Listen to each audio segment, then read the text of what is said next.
who is now top in to make sure couple of times when we played them to get into the paint, but that dropped off in the third game. So we have to be more assertive. As we do take care of the basketball, we have to get downhill, get 2 feet in the paint, find, the rim, find our teammates, be a little bit more efficient there. And even those points off of the coming off of our defensive intensity, playing in transition and being more efficient there. And then at the end of the day, we have to defend the three-point line. They're shooting at a high clip, go down the roster. They're all pretty deadly and potent from that area. So that is something that we have to be very mindful of tonight. In terms of the game plan, obviously Minnesota really builds the boat around Fee when she is in the lineup, but given the smaller sample size, it's a little more unpredictable in terms of the scout without her. How do you just sort of weigh not having that sort of start level talent, but you're a little less familiar maybe with what they want to do? I mean, they're still playing at a high level without Feast in the lineup, and it is because of how well they're playing together, how well they move the basketball, how well they take what the defense gives them and use each other as it relates to getting each other open, setting screens, just really, really playing good team basketball. On the other end of the floor, nothing changes. It's the Cheryl system. So heavy nail, ball pressure, denials. These are things that she's historically has done defensively with all of her teams. And so the system is a system. And no matter who is in that system, they play the system very well. They're talented players who are playing at a high level, very confident. So without their best player on the floor, we don't relax in any way. I think it's harder, honestly, because now other people have an opportunity to showcase a lot of the talent that they do have. So we have to be locked into every little detail that they're very good at. Does the sheer depth impact the players they have in comparison to years past from your 5-hole lineup? Does that change how you want to key into those high splits, those motions? I mean, the biggest thing is they still hit contested threes. You can defend at a high level. You have to be very aggressive with them. You can't,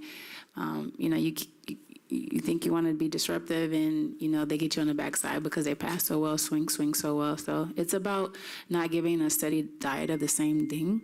But, they've had some teams with some really good shooters in pass as well. But, it's different when their bigs can shoot.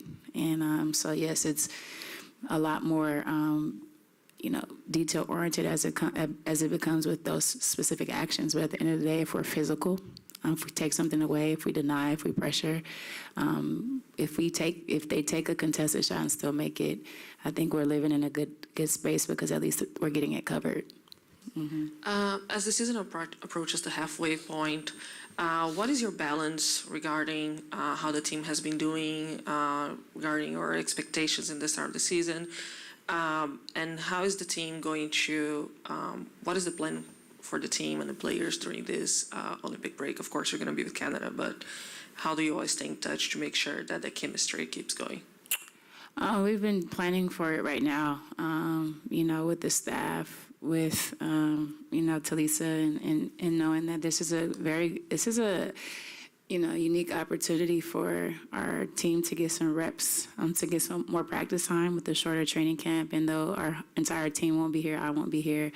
I have a great staff. Pokey will lead the charge in getting us steadying the ship. I will be very connected with the team, and it's the balance of it is, it's good that this time has come because I think we all need a little bit of a break, but come back with our minds set on getting better as individuals and as a team, and just work it day to day. Kind of is kind of far in advance right now because we have game today and so many other things. But I think we are where our feet are today, and we're focusing on the task at hand, and that's Minnesota tonight. Jordan Horston, I talked to her today, shoot around just the opportunity and her growth. Can you talk about the opportunity this game presents for her? She didn't start. She played in the overtime, and then also part two. What do you need from her? I think her opportunities are, to continue to be a pro and give us some defensive intensity and effort and versatility. She's been doing an excellent job. This is year 2 for her, and she's been assigned some tough guards. And I think tonight is nothing of the same, being sharp in her coverage, making sure she's using her length, making sure, she's giving us energy, rebounding, being herself, honestly. I think she's grown tremendously from the start to where we're at right now, and we rely on her a lot to, utilize her athleticism to defend these tough guards and these tough matchups, and I'm very proud of where she is, and I think she has the sky's the limit for her. You crack PR staff they'll put out stats, but they had this thing where they're second in paint and scoring, and yet when you shoot X percentage from the 3-point, you win. How do you make that work? Yeah, it's tough, because we aren't shooting the 3. And Jeff is great. You're not crappy, Jeff. Did he say crappy? Yes, Okay. no, crack is in Crack. on it. Yeah. Ah. Yeah, crack. He Yeah. gave you a compliment. Okay. Oh, I'm glad. Okay, yeah, no, the crack the- on top the of it. Crack Just on top of it. not Yeah. the hood. Thank you. Not the hood. crack. Communication is key. That's Thank you good. for asking for the clarification. Clarification is key. Yeah, we're not shooting the 3 at a high clip, but what we're doing is getting into the paint, and that balance is there. If we get into the paint and we get to the free throw line, I believe we have to make, 6 to 10 is my goal. I think when we make 4 or less, we haven't been successful. So I'm not bothering it. I'm making not making a big deal of like, we have to make 3s, but it is very apparent that we do. We have to hit the ones that are open, but I think the focus is on what's been working for us, and the points in the paint, we're topping that. Getting to the free throw line, we're doing a good job, shooting at a high percentage.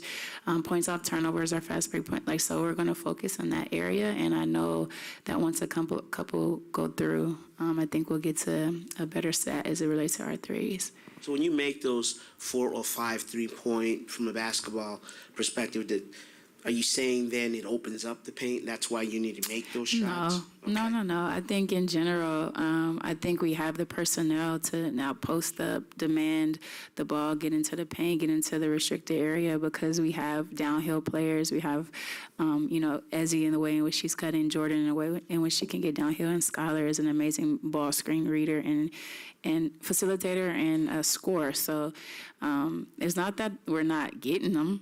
We're getting them. We just got to knock them down. Let's go to Christian on Zoom. Christian, go ahead. Hey, Coach. I hope you're doing well. Coming to this matchup against Bridget Carlson, you had a couple games recently against your Team Canada players. Just wondering how that process has been, knowing like the team may get a break, once a limited break, but you may not. Just wondering how the process has been building up until that day. Yeah, we're happy in this room, Christian, because we can finally hear you. So thank you for asking how I am. I have not heard your question from the beginning, but I heard it today. Yeah, it is, again, my focus is tonight and on Minnesota and, the task at hand. But, if I could put my Canadian assistant coach hat on, I think Bridget is playing at a high level.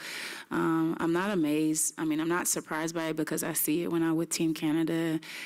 She could shoot the heck out of the ball. She's a smart basketball player. And so that is a challenge tonight to make her uncomfortable and hopefully run her off the 3-point line. But yeah, I'm excited about getting there next week. I actually leave after our game, and so I don't get a break. Maybe the 12-hour flight will allow me to have a mini break, so pray for me. But yeah, I'm excited about the opportunity to be with Canada, once-in-a-lifetime opportunity to be at the Olympics, and so taking it all in stride and really blessed to have the opportunity. Thank you. Yeah, of course. All right, thanks, everybody. Thanks. We'll see you post-game.